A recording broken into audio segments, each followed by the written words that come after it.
সুপ্রিয় দর্শক, আমাদের সবাইকে স্বাগত জানাচ্ছি আমাদের আলোচনা অনুষ্ঠান ওয়ান ফার্মা অন্যদৃষ্টিতে। আমরা সাম্প্রতিক বিষয় নিয়ে আলোচনা করি। আজকে আমরা একটু যে বিষয়টি নিয়ে আলাপ করব সেটি হচ্ছে, আমরা জানি আজকে এই সরকারের 3 বছর পূর্তি।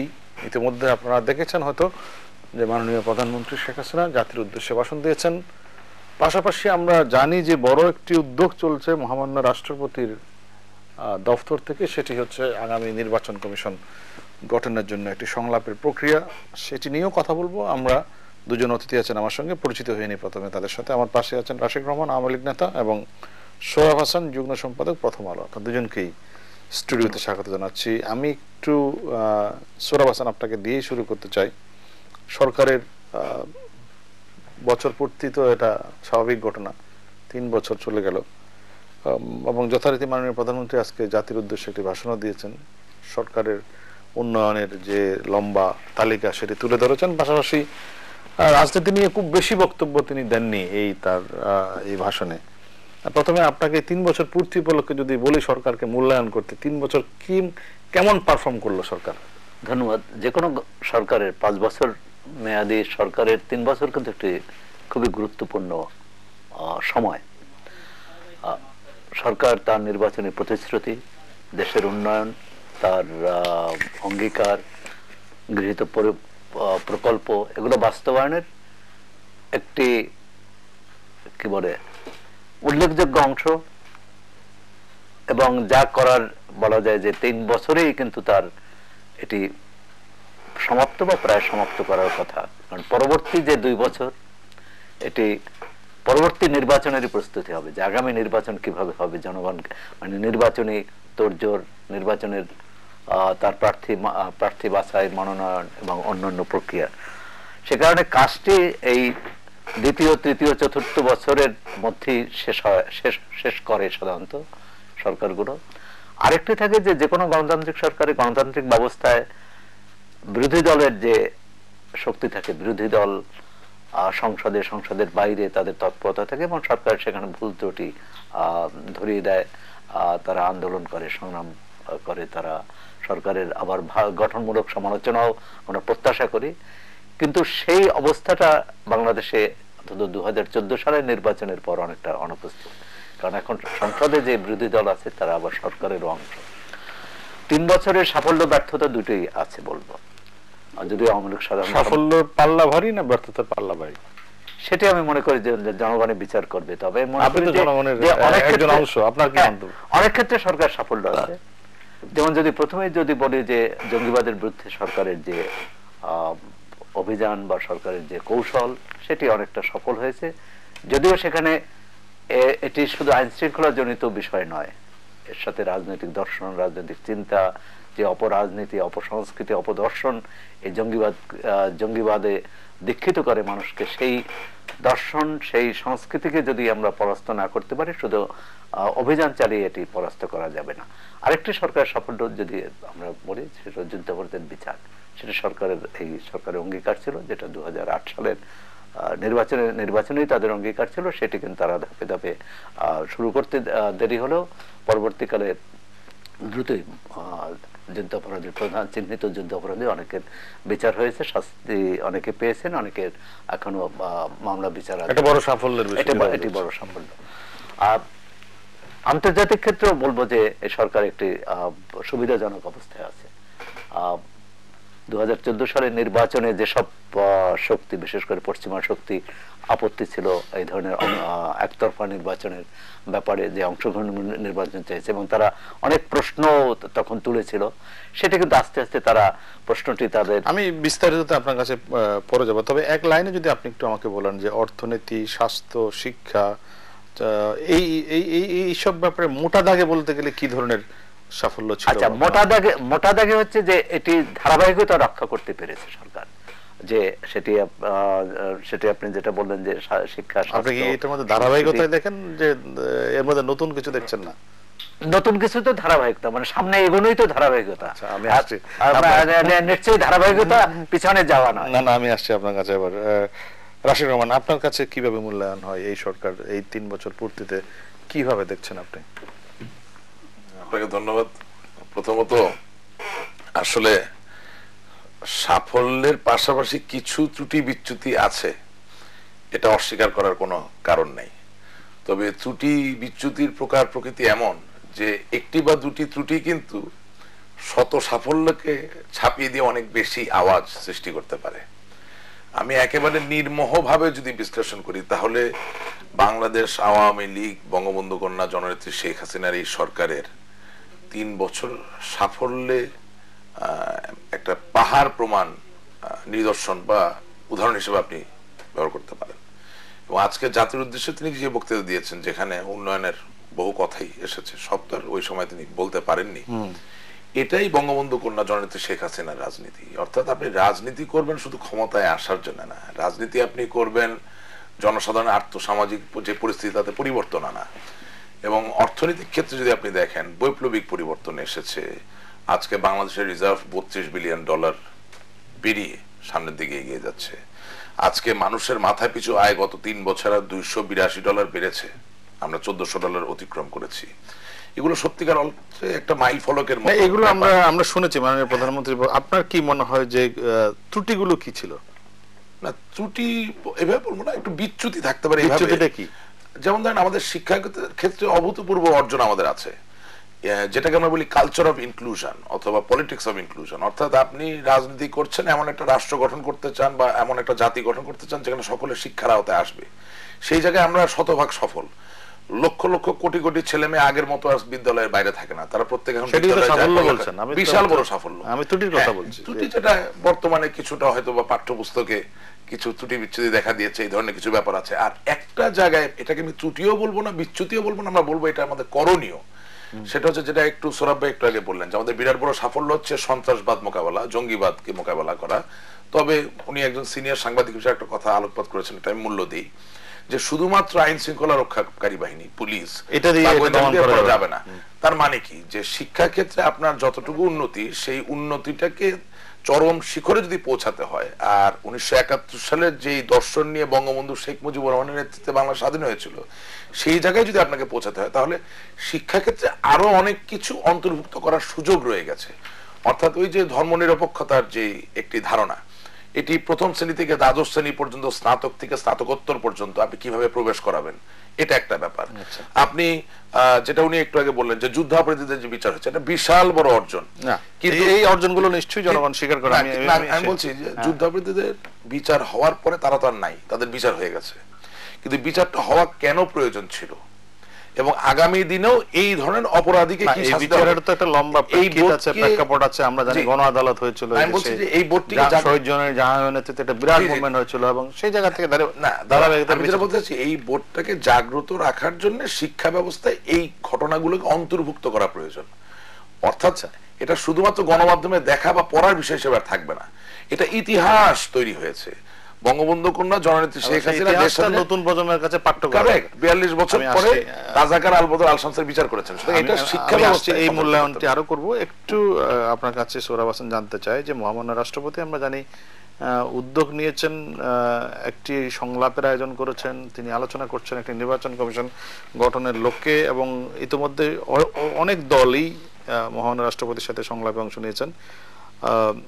গতকাল আমরা যেটা জানি যে সরকারি দল আওয়ামী লীগ মাননীয় প্রধানমন্ত্রীর নেতৃত্বে তার সঙ্গে সাক্ষাৎ করেছেন, এবং আজকে আমরা খবর পেলাম যে আরো 8টি দলের সঙ্গে তিনি সংলাপ করবেন। তবে এই আলোচনাতে যাওয়ার আগে আমরা একটু দেখিনি কালকে প্রধানমন্ত্রীর নেতৃত্বে যে আওয়ামী লীগ গেল, তারা কি প্রস্তাব দিল।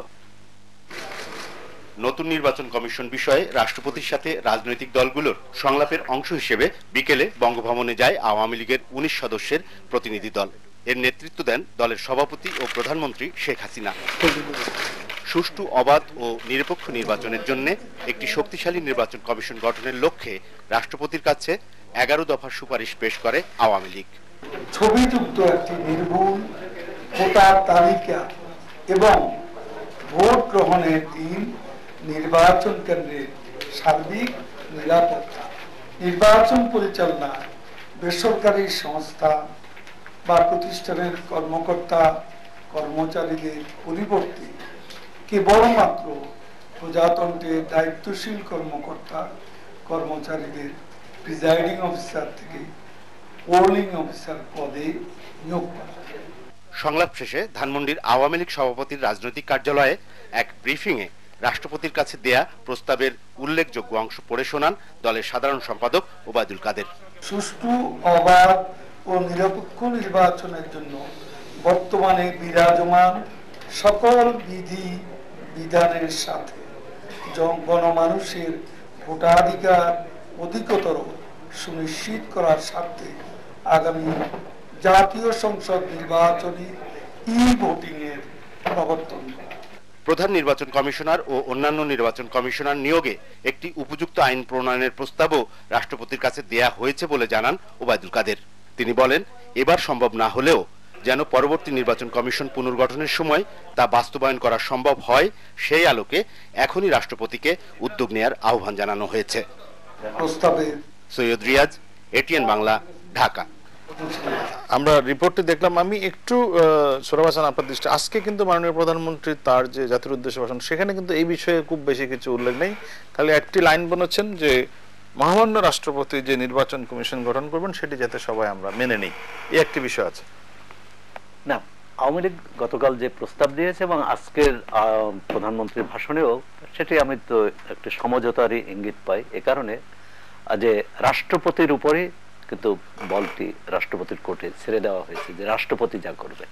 এখন আমাদের সংবিধান অনুযায়ী আবার রাষ্ট্রপতির ক্ষমতা নেই নিজের থেকে কিছু করার, অর্থাৎ তিনি সিদ্ধান্ত নেবেন এবং নির্বাহী বিভাগের সরকার যে নির্বাহী বিভাগ তার সেটি যদি পছন্দ না করে সেই সিদ্ধান্ত নিতে পারে। আগের বার তো জনাব জিল্লুর রহমান সাহেব ছিলেন, তিনি সার্চ কমিটি গঠন করেছিলেন। আচ্ছা, এবারও সার্চ কমিটির প্রস্তাব আসছে, আইনের প্রস্তাব আসছে এবং আওয়ামী লীগ আমি মনে করি যে তারা একটি কথা বলেছেন, এবার যদি সম্ভব নাও হয় তাহলে আইনটার উপর জোর দেননি। আমি এটাকে ইতিবাচক হিসেবে নিতে চাই। কিন্তু সমস্যা হলো যে প্রয়োজনে অধ্যাদেশ জারি করতে, অধ্যাদেশ জারি করতে তো খুব বেশি সময় লাগার কথা। আইন অধ্যাদেশ দুইটাই বলছে। 22 তারিখ থেকে সংসদ আছে, সংসদও হতে পারে। আওয়ামী লীগের প্রস্তাবে কিন্তু আইন বা অধ্যাদেশ দুটোই এবার যদি সম্ভব না, এই কথাটি আছে। এখন আইন যদি করা হয় তখন একটি প্রশ্ন আসে যে বিএনপি একটা বড় দল, তো নিশ্চয়ই ক্ষমতাসীনরাও স্বীকার করবে যে সেই দলটি এখন সংসদের বাইরে, সুতরাং এই আইনি প্রক্রিয়ায় তারা অংশ নিতে পারছে না। তাহলে আমরা যে রাজনৈতিক ঐকমত্যের ভিত্তিতে বা সবার আস্থাভাজন নির্বাচন কমিশন গঠন করতে চাই, সেখানে এটি অপূর্ণতা থাকে, একটি কি বলে একটি শূন্যতা থাকে। সেটি কিভাবে সমাধান করবে? আবার এমনও হতে পারে যে গতবার যেভাবে হয়েছে, সার্চ কমিটির মাধ্যমে হলো, তখন বললো যে এই সার্চ কমিটি যাদের, প্রথম হলো সার্চ কমিটি নিয়ে সবাই একমত হবে কিনা এই প্রশ্ন আছে। আবার সার্চ কমিটি নিয়ে একমত, সেটা বললাম, সার্চ কমিটিতে কারা থাকবে সেই বিতর্ক আছে। আবার সার্চ কমিটি ব্যাপারে একমত হলাম, কিন্তু সার্চ কমিটি যাদের মনোনয়ন করবে তারাই তো আসল যে নির্বাচন কমিশনার কে কে হবেন, এই 5 জন ব্যক্তির ব্যাপারে একমত হবে কিনা। এই না, এখানে গতবার এই করা হয়েছিল যে বিভিন্ন সাংবিধানিক পদে যারা তাদেরকে দিয়ে সার্চ কমিটির ব্যাপারে এক ধরনের বলা যায় যে এটি প্রাতিষ্ঠানিক করা হয়েছে, এটি ব্যক্তিকে বাছাই না করে প্রাতিষ্ঠানিক করা হয়েছে। কিন্তু আমরা যদি সমস্যাটি শুধু আইনি সমস্যা হিসেবে না দেখি, রাজনৈতিক সমস্যা হিসেবে দেখি, তাহলে এটা আলাপ আলোচনা এবং রাষ্ট্রপতি যে আলোচনা করছেন এটাও তো আমরা বলতে পারি যে আইনে এটা নেই, সংবিধান তো এটা নেই, রাষ্ট্রপতি আলোচনা করতে হবে। সুতরাং এই আলোচনার উদ্যোগটাকে আমি মনে করি যে এটি রাজনৈতিক সমস্যা হিসেবে দেখা হয়েছে এবং রাজনৈতিক সমাধানের চেষ্টা হয়েছে। সেখানে রাষ্ট্রপতির উপরে সরকারি দল, বিরোধী দল সবাই কিন্তু বলছে রাষ্ট্রপতি যে সিদ্ধান্ত নেবেন এবং রাষ্ট্রপতির সিদ্ধান্তের অপেক্ষা আছেন। বিএনপি থেকেও বলা হয়েছে। আপনি কি আশা করেছিলেন যে আমাদের মাননীয় প্রধানমন্ত্রীর বক্তব্যে এই বিষয়ে কোনো ইঙ্গিত থাকবে, তিনি রাষ্ট্রের প্রধান নির্বাহী, তারা কি ভাবছেন সেই বিষয়টা? এবং আরেকটি জিনিস সোহরাব হাসান যেটি বললেন যে যদি একটি আইন করা হয় তাহলে সেই আইনে বিএনপির কোনো পার্টিসিপেশন থাকছে না। আমি আপনার শেষ প্রশ্ন থেকে আসি। প্রথম কথা, আমি এটা সম্পূর্ণভাবে দ্বিমত পোষণ করি। বিএনপি সংসদে না থাকলেও বাংলাদেশের সংবিধান এবং বর্তমান যে আইনগুলো আছে তার ভিত্তিতে অবশ্যই এই আইন করার ক্ষেত্রে পার্টিসিপেট করতে পারেন। কারণ যেই মুহূর্তে সংসদে আপনি একটি নতুন আইন প্রণয়ন করার সিদ্ধান্ত নেবেন বা খসড়া তৈরি করার সিদ্ধান্ত নেবেন, ঠিক সেই মুহূর্তে আইন ও সংসদীয় বিষয়ক সংসদীয় কমিটি যেটি আছেন তিনি সকল স্টেক হোল্ডারকে আহ্বান জানাবেন আলাপ আলোচনা করার জন্য। এবং বিএনপি স্বইচ্ছায় 5ই জানুয়ারি নির্বাচনকে বয়কট করার কারণে সংসদে আসতে পারেনি। কিন্তু সৌরভ ভাই যে কথাটা বললেন যে এটা একটা বৃহৎ দল, সেই ক্ষেত্রে আইন ও সংসদ বিষয়ক যে সংসদীয় স্থায়ী কমিটি, তারা বিএনপির চেয়ারপারসন থেকে শুরু করে প্রত্যেক প্রাসঙ্গিক ব্যক্তিকে ডেকে নিয়ে তাদের এই আইন সম্বন্ধে কি মতামত, তারা কি দেখতে চান, কি হওয়া উচিত, এটি লিপিবদ্ধ করতে পারেন এবং আমলে নিতে পারেন। এবং সেই লিপিবদ্ধকরণের মাধ্যমে এই পর্যবেক্ষণগুলো সংসদের ফ্লোরে এসে একটা আলাপ আলোচনার মধ্য দিয়ে আইনে রূপান্তরিত হতে পারে। সুতরাং এই অবস্থায় যে আইন করা যাবে না বিএনপিকে সাথে নিয়ে, এটা আমি বিশ্বাস করি না বা এটা আমি মানি না। আইনে এই প্রভিশন আছে। 2 নাম্বার, আমি মনে করি বিস্তৃতি দূর করার প্রয়োজন আছে। সংবিধানের সাথে সরাসরি ভাবে সাংঘর্ষিক হয় না, অথবা সংবিধানের যে এসেন্স, যেই কারণে সংবিধানে একটি ধারা বা একটি আইন আছে, সেটার সাথে সাংঘর্ষিক হয় না, এই যে কোনো ধরনের কাজে কিন্তু কোনো বাধা নাই। সুতরাং সংবিধানে লেখা নাও থাকে যে মহামান্য রাষ্ট্রপতি সার্চ কমিটি করতে পারেন বা করতে পারেন না, এতে কোনো সমস্যা হওয়ার কথা না। এর কারণ হচ্ছে যে বাংলাদেশের প্রত্যেকটি রাজনৈতিক দল, ইতিমধ্যে 23টি রাজনৈতিক দল মহামান্য রাষ্ট্রপতির সাথে দেখা করেছে, আরো 8টি দল দেখা করবেন, এবং প্রত্যেকে দায়িত্বহীন কণ্ঠে একটা জায়গায় কিন্তু ঐক্যমত পোষণ করেছেন যে মহামান্য রাষ্ট্রপতি এই দায়িত্বটা নিবেন, এবং তিনি নিলেন। সেই জায়গায় তাদের একটা মানসিকভাবে তবে আমি মনে করি যে জাতীয়তাবাদী দল বা বিএনপি সংসদে না থাকলেও জাতির প্রয়োজনে অতি দ্রুত, কোনো বিলম্ব ছাড়াই আইনটি প্রণয়ন করা দরকার। কারণ আপনি কতকাল এভাবে সার্চ কমিটির মধ্য দিয়ে বারবার ইলেকশন কমিশন গঠন করবেন? সুতরাং আমি মনে করি যদি আইন প্রণয়ন করার সিদ্ধান্ত নেওয়া হয় এবং আইন ও সংসদ বিষয়ক সংসদীয় যে কমিটি, তারা যদি বিএনপিকে আহ্বান জানান, সেই আহ্বানে তাদের উদাত্ত চিত্তে সাড়া দেওয়া উচিত। এটা গেল 1। আর 2 নাম্বার, মাননীয় প্রধানমন্ত্রী আজকে মূলত তার জাতির উদ্দেশ্যে যে ভাষণ, সেখানে গত 3 বছরে ডেমোক্রেটিক ডিভিডেন্ড বলতে যেটা বোঝায়, অর্থাৎ গণতান্ত্রিকভাবে নির্বাচিত জনগণের একটি সরকার, তার জনগণের প্রতি যে দায়বদ্ধতা বা যে দায়িত্ব, সেই জায়গায় কতটুকু আমরা সফল হতে পেরেছি, সেই ব্যাপারটাকে আলোকপাত করেছেন। আর মহামান্য রাষ্ট্রপতি মহোদয়ের সাথে আওয়ামী লীগ, মাননীয় প্রধানমন্ত্রী কি আলাপ হচ্ছে, আমাদের বেগম খালেদা জিয়া, বিএনপির কি আলাপ হচ্ছে, সেটা ধারাবাহিকভাবে পত্র পত্রিকায় গণমাধ্যমে আসছে এবং আগামী দিনেও আরো বেশি আসবে। সুতরাং আমি মনে করি আজকের বক্তব্য একেবারেই বিফিটিং ছিল আজকের দিনের জন্য। তিনি খুব সুন্দরভাবে যাদের সামনে একটা জিনিস উপস্থাপন করতে পেরেছেন যে গভর্নমেন্টের সবচেয়ে বড় যেই কাজটা, সরকারের সবচেয়ে বড় যে কাজটা, যে মানুষের জীবনে পরিবর্তন আনার যে ব্যাপার, সেই জায়গায় আমরা সফল। আমি মনে করি যে 35 মিনিটের বক্তব্য তিনি দিয়েছেন, it was absolutely correct, on the point. বরঞ্চ নির্বাচনের সার্চ কমিটি বা আইন প্রণয়ন এবং 3 বছরের সফলতা সবকিছু একসাথে বললেও তো কি এটা ডাইলুটেড হয়ে যাওয়ার একটা সম্ভাবনা থাকে। তো মাননীয় প্রধানমন্ত্রী আগেও প্রমাণ করেছেন যে তিনি খুব ফোকাসড, আজকেও তিনি প্রমাণ করেছেন। আমি এই কারণেই বলছি, মানুষ এই মুহূর্তে যে রাজনীতি মানে আলোচনাটি সামনে, সেটি হচ্ছে একটা নির্বাচন কমিশন গঠন, এবং নির্বাচন কমিশন গঠনই হচ্ছে আলোচনার কেন্দ্র, এবং সেই লোককে মাননীয় প্রধানমন্ত্রী কি বলছেন সেটি কিন্তু সবাই তাকিয়ে আছে। দাদা, এখানে একটা ব্যাপার আছে, এখানে 2টো ব্যাপার আছে। একটা হচ্ছে ইলেকশন কমিশনকে নিয়ে কেন্দ্র করে জাতির উদ্দেশ্যে বক্তব্য দেওয়ার সময় এখনো আছে, 1। 2 নাম্বার হচ্ছে মাননীয় প্রধানমন্ত্রী নির্বাহীর সর্বময় পদের অধিকারী হিসাবে এবং একটি দলের সভানেত্রী হিসেবে যখন তিনি নিজে মহামান্য রাষ্ট্রপতির কাছে দায়িত্ব দিয়ে আসলেন, সেটা নিয়ে আবার তিনি যদি বক্তব্য দেওয়া শুরু করেন, তাহলে এটা হয়ে যাবে লোডেড স্টেটমেন্ট। উনি আমাদের থেকে অনেক বেশি প্রজ্ঞাবান, তার অভিজ্ঞতায় বা তার যে জ্ঞান, যে ধী, তাতে আমি মনে করি তিনি অনুভব করেছেন যে এ নিয়ে ওনার আবার নতুন করে আলাপ করার প্রয়োজন। মানুষের প্রত্যাশা ছিল যে রাজনীতির জায়গাতেই আসলে কিভাবে আমরা সমাধান করতে পারবো, সেটা অবশ্যই মাননীয় প্রধানমন্ত্রীর একটা ইঙ্গিত দিয়েছেন, হ্যাঁ, যে তিনি আশা করেন যে সকলে সেটি আমি এই ব্যাপারে সাথে কিছুটা একমত। সেটা হলো যে গতকাল তিনি দলের প্রধান হিসাবে রাষ্ট্রপতির কাছে তার দলের পক্ষ থেকে একটা প্রস্তাব দেওয়া হয়েছে। এখন প্রধানমন্ত্রী হিসেবে আজকে যে ভাষণ দিয়েছে, তাদের যদি তার থেকে ভিন্ন কিছু বলতেন, সেটা কিন্তু অন্যরকম হয়ে যেত। সুতরাং সেটা না বলা না বলার চেয়ে গুরুত্বপূর্ণ হলো পরবর্তীকালে সরকারের ভূমিকা কি হবে, এটি ইম্পর্টেন্ট। এবং আমি মনে করি যে আমরা একটু দেখে আসতে চাই যে আমাদের একটা ছোট একটা আহ্বান আছে ওটা আপনাদের, মানে গণমাধ্যমের কাছে বিশেষত। সেটা হচ্ছে যে আজকে থেকেই মোটামুটি বিএনপি যেটা বলার চেষ্টা করছে যে সংসদে না থেকে নির্বাচন কমিশন গঠন সম্পর্কিত আইনে তাদের যেই অংশগ্রহণ করার সুযোগ নাই, এই ধূম্র জালটা আমার মনে হয় গণমাধ্যমের মাধ্যমে সরিয়ে দেওয়া উচিত। একেবারে প্রত্যক্ষভাবে তারা অংশগ্রহণ করে এই আইন প্রণয়ন সহযোগিতা করতে পারেন। কিভাবে সেটা আমি একটু আগে এক্সপ্লেইন করলাম। যখন কিন্তু এটা সংসদকে যদি সত্যিকার অর্থে কার্যকর করতে হয়, তাহলে প্রথমত আপনাকে স্ট্যান্ডিং কমিটি যেগুলো আছে তাদের যে ভূমিকা, এই যে প্রক্রিয়ায় তাদের অংশগ্রহণ, এটাকে এনশিওর করতে হবে এবং এই প্রক্রিয়ার সাথে যারা স্টেক হোল্ডার তাদেরকে সম্মান দেখানোর সাথে তাদেরকে আবার ডাকতে হবে।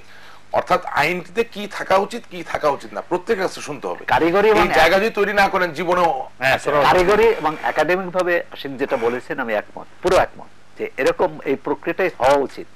কিন্তু বাস্তবে আমাদের দেশে ত্রয়োদশ সংশোধনী বাতিল, ত্রয়োদশ সংশোধনী পুনর্বহাল বা এরকম বহু আইন হয়েছে এবং বেশিরভাগ আইন হয়েছে যেখানে এমনকি সাংসদরাও এই ব্যাপারে জানেন না। সুতরাং আমরা যদি বলি যে বিএনপির প্রক্রিয়া অংশ নেয় না, এখানে আরেকটি বিষয় হচ্ছে, আমি ধরে নিলাম যে বিএনপিকে এইভাবে সংসদীয় কমিটি আলোচনা করলো, কিন্তু এখানে মূল কথা হচ্ছে আস্থায় নেয়ার বিষয়টি।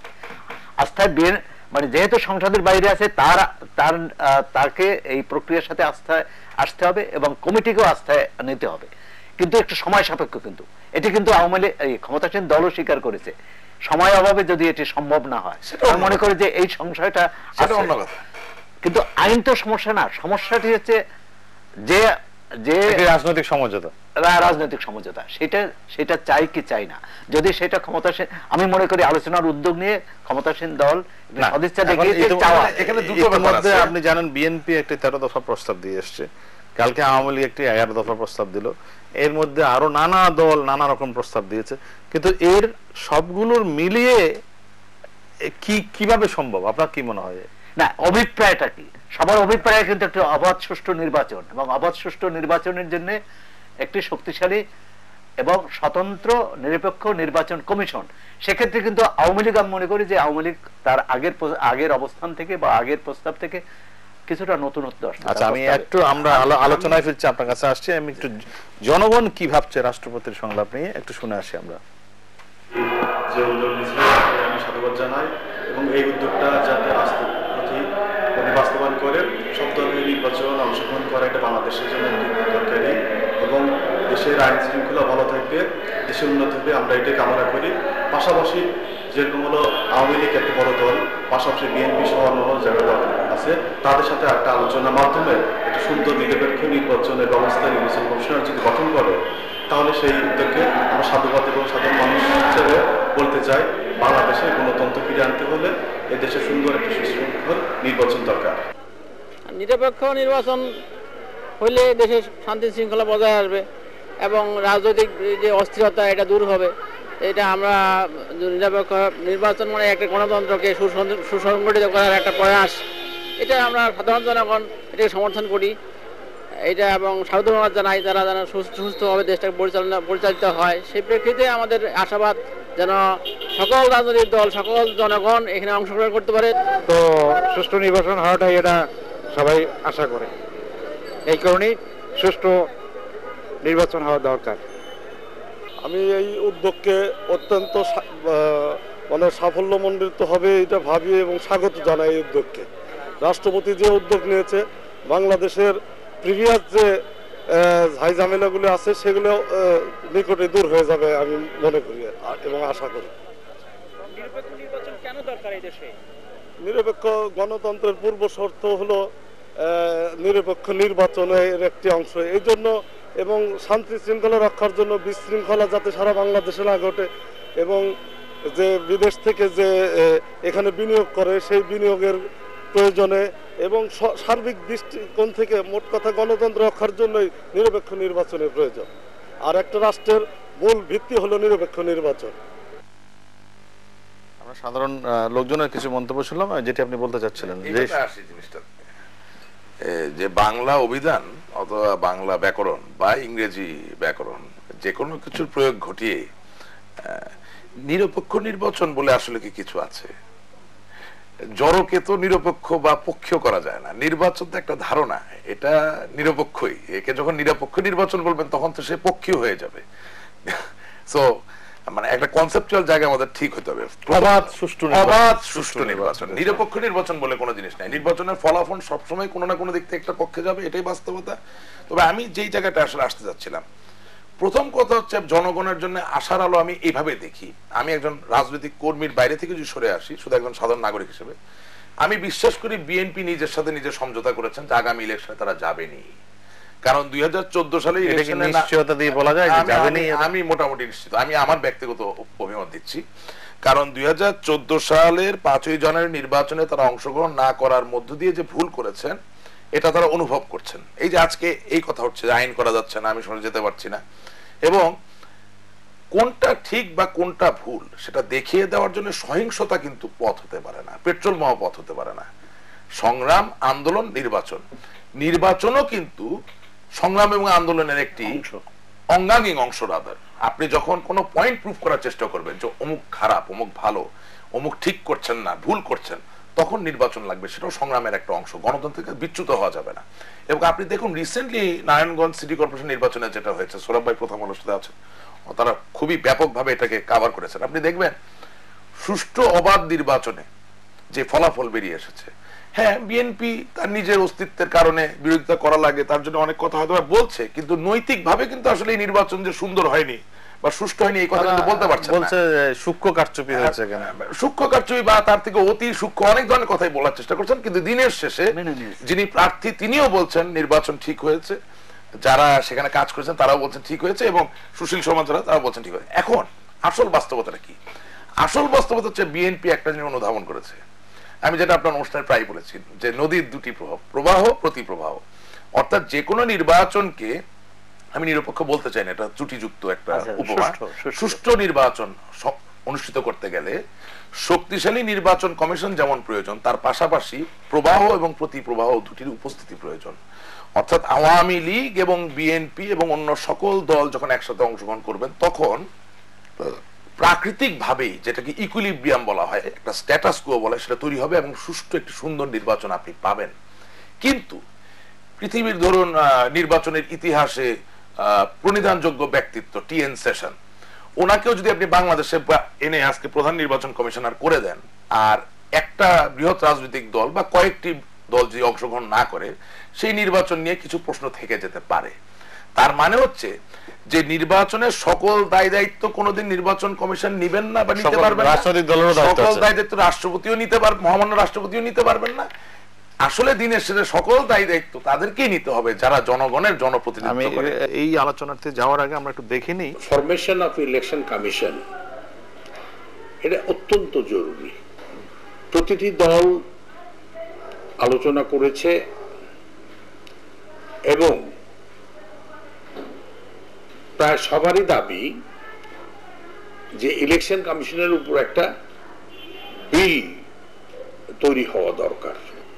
স্পেশালি বিএনপির চাওয়া এইরকম যে আমরা একটা নিরপেক্ষ ইলেকশন কমিশন চাই, যারা একটা সুষ্ঠু ক্রেডিবল ইলেকশন উপহার দেবে, এবং সেই রকম একটা পার্সোনালিটি যেটা সার্চ কমিটির মাধ্যমে গঠন করা হবে, সেটাতে আমরা রাষ্ট্রপতির কাছে বিনয়ের সাথে অনুরোধ করব যে আপনি সব দলের কথা শুনেছেন, সব দলের চাওয়া পাওয়া আপনি দেখেছেন, এখানেই আপনার প্রজ্ঞা, আপনার মেধা জনগণ, দেশবাসী কাছে প্রমাণিত হবে যদি আপনি এমন একজনকে চিফ ইলেকশন কমিশনার তৈরি করেন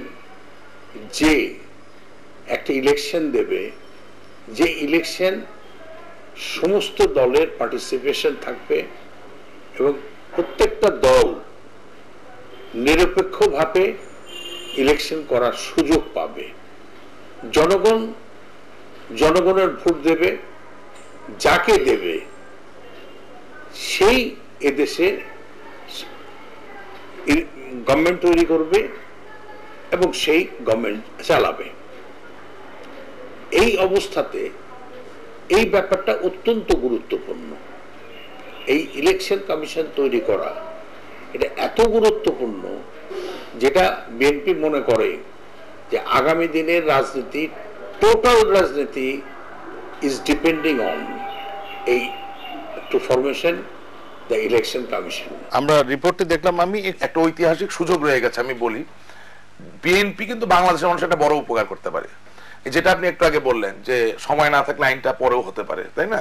আমি আপনার সাথে একমত। তারপর আমি বলতে চাই, সংসদ কি করতে পারে, সংসদ জনগণের জন্য কেন এত প্রাসঙ্গিক, সংসদের কি কি সক্ষমতা আছে, একে মানুষের সামনে আঙ্গুল দিয়ে যদি দেখিয়ে দিতে হয়, আজকে কিন্তু সঠিক সময় বিএনপি এবং আওয়ামী লীগ দুজনে মিলে আমাদের জাতীয় এবং বাইরে থেকে জনগণের সেই অ্যাসপিরেশনকে প্রতিনিধিত্ব করছে, সেটা করছে না। কিন্তু আপনি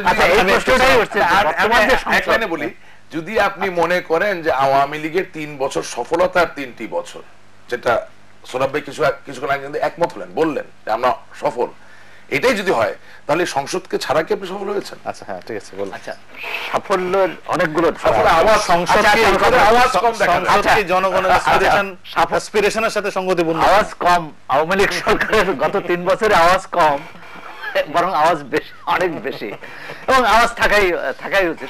আরেকটা জিনিস আমি একটু পার্টি প্রশ্ন আপনাকে যুক্ত করতে চাই, দুটির উত্তর একসাথে দিবেন, আমাদের খুব বেশি সময় হাতে নেই। সেটি হচ্ছে, আওয়ামী লীগ যদি জেনে যায় যে বিএনপি নির্বাচনে আসবেই, এবং সেক্ষেত্রে এক ধরনের তাদের মধ্যে কাজ করবে কিনা, যে কোনো ভাবে করলে তো বিএনপি তো আসবেই ইলেকশনে, সেটা কোনো একটা আসলে আমাদের বিপদের দিক আছে কিনা? নির্বাচনের সমস্যাই এটি যে দুই দলই, মানে প্রধান দুই প্রতিদ্বন্দ্বী, সরকারি দল থাকুক বিরোধী দল থাকুক, নির্বাচনের আগেই জয়ী হতে চায়, এবং আমাদের অতীত অনেকগুলো নির্বাচনে সেটি রাজপথে জয়ী হয়েই কিন্তু প্রমাণ করেছে তারা সংসদে ক্ষমতার আসনে যেতে পারবে। এই মনস্তত্ত্ব থেকে বেরিয়ে আসতে পারলে ভালো, অর্থাৎ জনগণের উপর ভরসা নেই। আমরা নির্বাচনী যে বিরোধ সেটি মিটমাট করতে পারিনি শান্তিপূর্ণভাবে। মাগুরা নির্বাচনের যুক্তি মানে নির্বাচনে কারচুপি হয়েছে, সেটিকে হাতিয়ার করে কিন্তু আমরা একটু সুষ্ঠু নির্বাচনের জন্য তত্ত্বাবধায়ক ব্যবস্থা করলাম। আবার সেই তত্ত্বাবধায়ক ব্যবস্থাও এমন জায়গায় নিয়ে যাওয়া হলো, তত্ত্বাবধায়ক ব্যবস্থা সুষ্ঠু নির্বাচন করতে পারলো না, আসলো 111 সেনা সমর্থিত সরকার।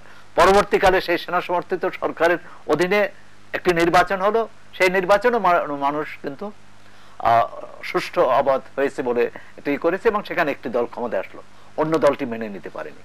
এর আগে অন্য দল ক্ষমতায় আসছে, এই দলটি মেনে নিতে পারেনি। এই যে মেনে নিতে না পারা, এবং তারাও আবার যুক্তি কি, যারা ক্ষমতায় আসে তারা মনে করে সবকিছু তার, আর যারা বিরোধী দলে থাকে পরদিন থেকে সরকার উৎখাতের আন্দোলন শুরু করে।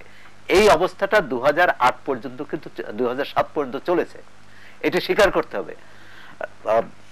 উনি খুবই ভালো বলেছেন যে বিএনপির এই যে উপলব্ধি হয়েছে যে তাদের নির্বাচনে আসা উচিত, আমি এই উপলব্ধি হলে খুব ভালো, বিএনপিকে আমরা স্বাগত জানাই। একই সঙ্গে আওয়ামী লীগের উপলব্ধি হওয়া উচিত যে একতরফা নির্বাচন করা যাবে না, এবং প্রতিদ্বন্দ্বিতামূলক নির্বাচনে কোনো হস্তক্ষেপ করা যাবে না, এবং নির্বাচনে না, শুধু নির্বাচন করার পরে বা এই নির্বাচন কমিশন, যে নির্বাচন কমিশনকে আমরা এই নির্বাচন কমিশনে 5 সিটি কর্পোরেশনের বিরোধী দলীয় প্রার্থীরা জিতেছিল, সেই তাদেরকে তাদের এখন অবস্থা জেলে অথবা তারা বরখাস্ত, সেটাও কিন্তু গণতন্ত্র নয়।